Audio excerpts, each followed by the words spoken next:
स्वागत है आपके अपने YouTube channel math lover UP योद्धा में। मैं धीरज कुमार मिश्रा आपका आज के इस वीडियो में बहुत हार्दिक स्वागत और अभिनंदन करता हूं। मैं त्रिभुज का पिछला वीडियो आपको बना के दिया हूं, उसमें पार्ट 1 में मैंने बेसिक बहुत सारी चीज़ें आपको बताई हैं, आप उसमें ध्यान दिए होंगे। मैंने थेल्स थ्योरम के बारे में एकदम डिटेल नॉलेज आपको उसमें दिया था और मैं एक एक पॉइंट करके उसमें आपको मैंने समझाया था। आज मैं त्रिभुज की जो समरूपता है उसका मैं आज दूसरा पार्ट 2 आपको दिखा रहा हूं और वीडियो को ध्यान से देखें और वीडियो के अंत तक अगर आप बने रहेंगे तो यह वीडियो आपके लिए बहुत ही लाभदायक होने वाला है। चलिए मैं स्टार्ट करता हूं। लिखा है त्रिभुज की सर्वांग क्षमता पार्ट 2। पार्ट 1 मैंने आपको बता दिया है, पार्ट 2 में आप ध्यान देंगे। लिखा है DE समांतर BC की हो तो AD की वैल्यू निकालनी है। बात को एकदम ध्यान से समझेंगे। मैंने आपको बताया था जब मैं शुरुआत किया था, जब मैं त्रिभुज की सर्वांग क्षमता की शुरुआत किया था उसमें मैंने एकदम स्टार्टिंग पॉइंट में आपको बताया था बच्चों कि अगर BC भुजा, ध्यान देने वाली बात है, ध्यान देंगे तो बातें समझ में आएंगी। अगर BC भुजा DE के समांतर है, लिखा है कि BC भुजा यदि DE के समांतर है तो थेल्स थ्योरम के अकॉर्डिंग थेल्स प्रमेय कहता है कि भुजाओं का अनुपात क्या होगा बच्चों, बराबर होगा। लेकिन मैंने आपको ये भी बता दिया था कि अगर DE भुजा BC के समांतर नहीं होगा, अगर DE भुजा BC के समांतर नहीं है तब भुजाओं का अनुपात बराबर नहीं होगा। तो इसी दो कॉन्सेप्ट पे मैंने पिछले वीडियो में चर्चा की थी और इसी कॉन्सेप्ट के अनुसार मैं पार्ट 2 आपको बना के दिखा रहा हूँ कि क्वेश्चन कैसे लगाए जाते हैं और कैसे सॉल्व किए जाते हैं।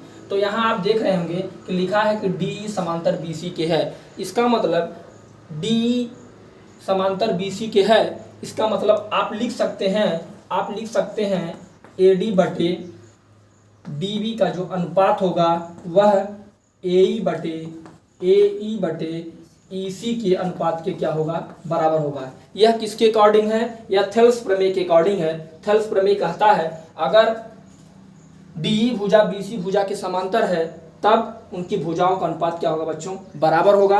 आपकी वैल्यू यहाँ दी गई है, देखिए AD की कोई वैल्यू नहीं दी गई इसलिए AD का आप मान नहीं रखेंगे। DB का वैल्यू दिया गया है तो आप लिखेंगे AD बटे DB का मान कितना दिया गया है 7.2 बराबर होगा। AE का मान दिया गया बच्चों कितना लिखा है 1.8 अपान, और यहाँ आप देख रहे होंगे EC का मान भी दिया गया है, कितना दिया गया है 5.4। ध्यान देंगे आप क्रॉस मल्टीप्लाई कराएंगे, तिरछा गुणा कराएंगे, तिरछा गुणा जब करवाएंगे तो आएगा 5.4 AD बराबर 1.8 गुणे 7.2। तो पक्षांतर के नियम हम आपको बताए हैं कि 5.4 और AD के बीच में किसका चिन्ह है, गुणा का चिन्ह है। किसका चिन्ह है बच्चों, गुणा का चिन्ह है। अब गुणा जब बराबर किधर जाएगा तो क्या हो जाएगा, भाग। तो आप लिख सकते हैं AD बराबर 1.8 इंटू 7.2 अपान 5.4। चलिए आप करेंगे क्या, टेबल आप पढ़िए, 18 का टेबल पढ़िए, 18 तिरिक 54, तो कितना आएगा, यहाँ काट देंगे कराए तो यहाँ आएगा 0.3, फिर 3.3 का भाग 7.2 में देंगे कितना आएगा 24 या 72। इसका मतलब AD का मान आएगा 2.4। कितना वैल्यू आएगा AD का 2.4। लेकिन ये क्वेश्चन आपको तभी समझ में आएगा जब आप थेल्स थ्योरम को अच्छी तरह से जानते रहेंगे तब। अगर आपको थेल्स थ्योरम नहीं पता है, अगर आप पता चला DE समांतर BC के नहीं दिया गया है, फिर भी अगर आप भुजाओं का अनुपात बराबर लिख दे रहे हैं, आपका क्वेश्चन क्या हो जाएगा, रॉन्ग हो जाएगा। और एग्जाम में हर साल यह आता है, हर साल एग्जाम में 2 नंबर का यह आता है। अगर आप ध्यान नहीं देंगे, कभी कभी ऐसा होता है, कभी कभी आप इस तरह का जब क्वेश्चन देखेंगे हो सकता है कि चारों वैल्यू दी गई हो। जब चारों मान दिया गया यहाँ भी, यहाँ भी, यहाँ भी, यहाँ भी, तब आपसे पूछेगा क्या रेखाएं समांतर हैं, क्या रेखाएं समांतर हैं। तो जो यह वैल्यू आपके सामने मैं लिख के दिखा रहा हूँ आपको, AD बटे 7.2 बराबर होगा 1.8 अपान 5.4 के, तब यहाँ जो फ्रैक्शन में जो वैल्यू होगी वह क्या होगी, इक्वल। और जब फ्रैक्शन में वैल्यू इक्वल होगी तब आप कह सकते हैं कि BC भुजा DE के क्या होगी, BC भुजा DE की क्या होगी, समांतर होगी। चलिए ध्यान दीजिएगा, अभी मैंने बताया आपको कि अगर त्रिभुज में चारों वैल्यू दी गई है, PE का मान दिया गया है, EQ का मान दिया गया है, PF का मान दिया गया है, FR का मान दिया गया है, तब आप क्या करेंगे। अभी मैंने इसके बारे में चर्चा की।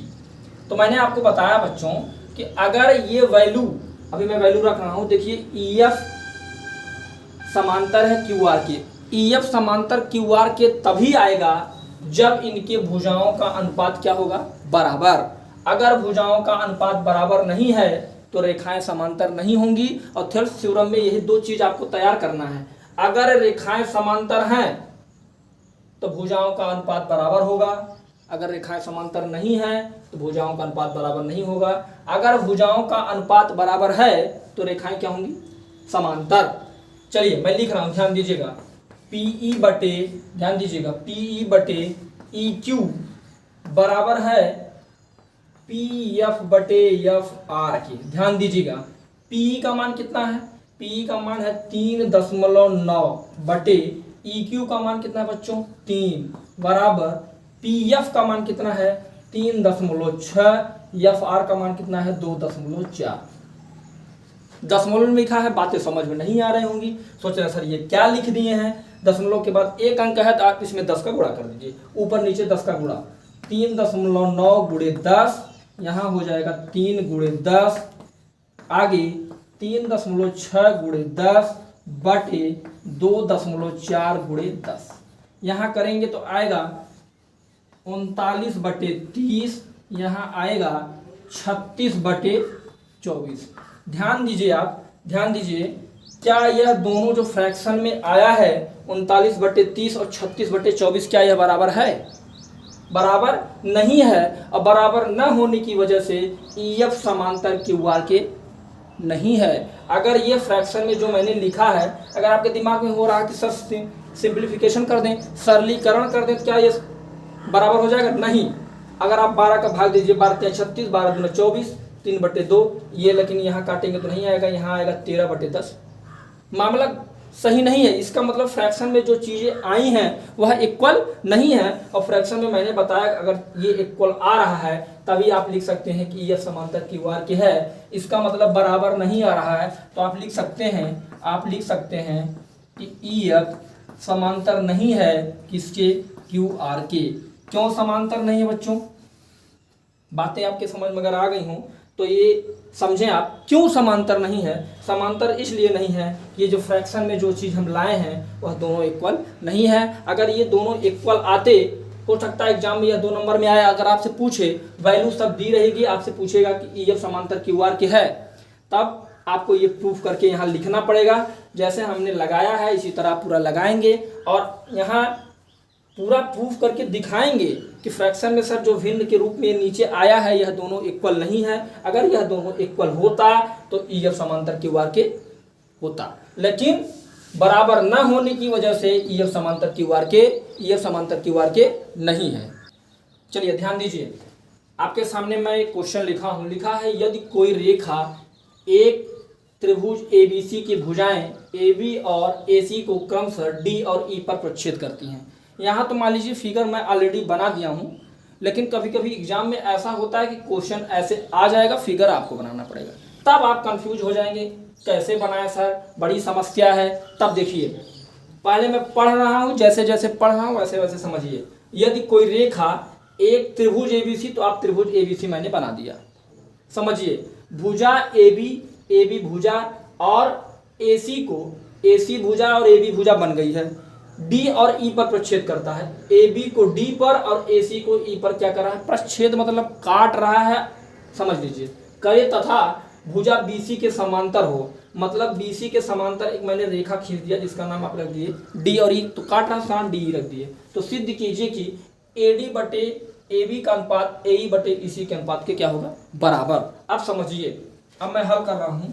किताब में लिखा है, प्रश्न में आपने लिखा है कि DE समांतर होगा BC के।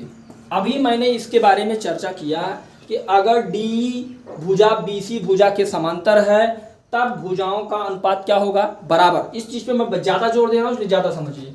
इसका मतलब आप लिख सकते हैं AD बटे DB का जो अनुपात होगा वह AE बटे EC के अनुपात के बराबर होगा। कैसे, थेल्स प्रमेय से, थेल्स प्रमेय से, थेल्स के अनुसार भुजाओं का अनुपात बराबर होगा। अब आप क्या करेंगे, अब आप लिख देंगे व्युत्क्रम कर दीजिए, इसका व्युत्क्रम करने पर, जब आप व्युत्क्रम कर देंगे भुजाओं का अनुपात बराबर है एडी बटे डीबी एई बटे ईसी के यदि बराबर है, समानुपाती है, तो किसी भी भुजा के बटे में लिखा जा सकता है। तो आप यहाँ लिख सकते हैं बच्चों डीबी बटे एडी बराबर होगा ईसी बटे एई के। ध्यान दीजिएगा एई के। तो अब समझिए डीबी बटे एडी, जब हम क्या कर दिए, आप व्युत्क्रम कर दीजिए।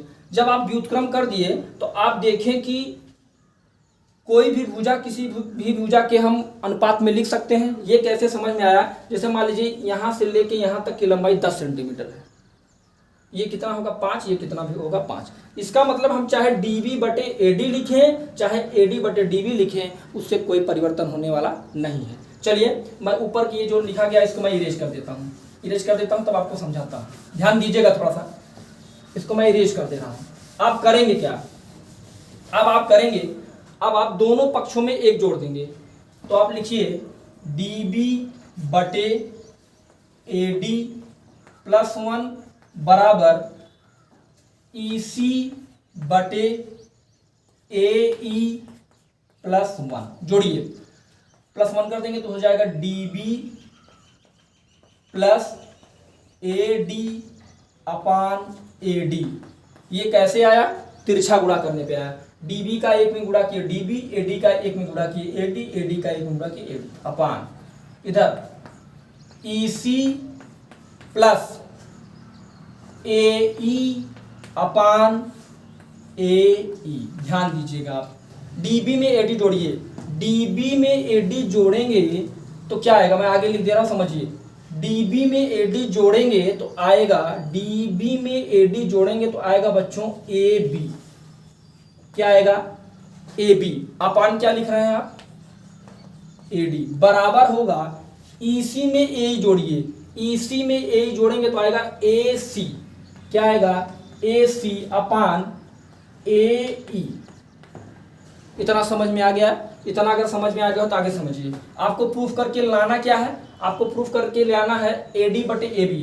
तो आप क्या करेंगे, पुनः व्युत्क्रम करने पर, पुनः व्युत्क्रम कर दीजिए आप। जब पुनः व्युत्क्रम करेंगे तो क्या आएगा, आएगा एडी बटे ए बी बराबर होगा एई बटे ईसी के। यही आपको प्रूफ करके लाना है। बातें समझ में आ गई होंगी। तो मैंने कैसे कैसे लगाया फिर से मैं रिपीट कर दे रहा हूं, समझिए।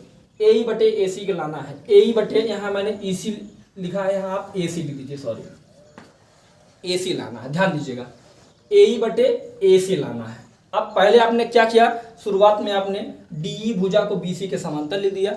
जब भुजा समांतर हो गई तो आप भुजाओं का अनुपात बराबर कर दिए। फिर उसको व्युत्क्रम करके दोनों पक्षों में आपने क्या कर दिया, एक जोड़ दिया। एक जोड़ने के बाद जो आया आपने उसका पुनः व्युत्क्रम कर दिया।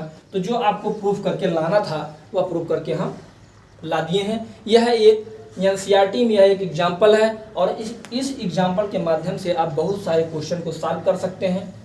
और हो सकता है कि यह एग्जाम्पल आपके एग्जाम में आए, इसलिए अगर आप अच्छे से इसको देख लेंगे और समझ लेंगे तो यह एग्जाम्पल बहुत ही फायदेमंद होगा।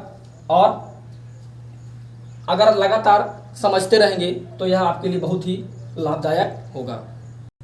चलिए ध्यान दीजिए, लिखा है यदि डी समांतर है एसी के और डीएफ समांतर है एई के तो सिद्ध कीजिए कि बीएफ बटे एफ ई का अनुपात बी बटे ईसी के अनुपात के क्या होगा, बराबर। ध्यान देना है बच्चों, जितना क्वेश्चन आएगा सब थेल्स थ्योरम के अकॉर्डिंग लगाया जाएगा। डी समांतर है एसी के, ध्यान दीजिएगा डी रेखा आप देख रहे हैं, डीई यहाँ है, एसी यहाँ है। केवल ध्यान देंगे जिसके समांतर है उसी पे आपका कंसंट्रेट होना चाहिए, दूसरी रेखा को आप ध्यान नहीं देंगे। जब डीई समांतर एसी के है तब क्या भुजाओं का अनुपात बराबर होगा, 100% बराबर होगा। तो आप लिख सकते हैं एडी बटे डीबी का जो अनुपात होगा, मैंने कहा ध्यान देना है डीई समांतर है एसी के, डीई समांतर है एसी के, तो आप लिख सकते हैं बीई बटे ईसी। इसको मान लीजिए आप समीकरण नंबर 1।